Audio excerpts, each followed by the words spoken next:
If you can announce, anyone announce कर दें क्या फैसला आया है?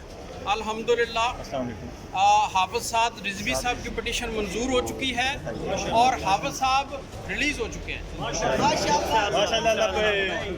कब तक रिलीज़ किया जाएगा? ऑर्डर्स कब तक मिलेंगे? इंस्टेंटेनियसली रिलीज़ हो जाएंगे इंशाल्लाह। आज ही शॉर्ट ऑर्डर आ जाएगा, उसके बाद डिटेल ऑर्डर आ जाएगा।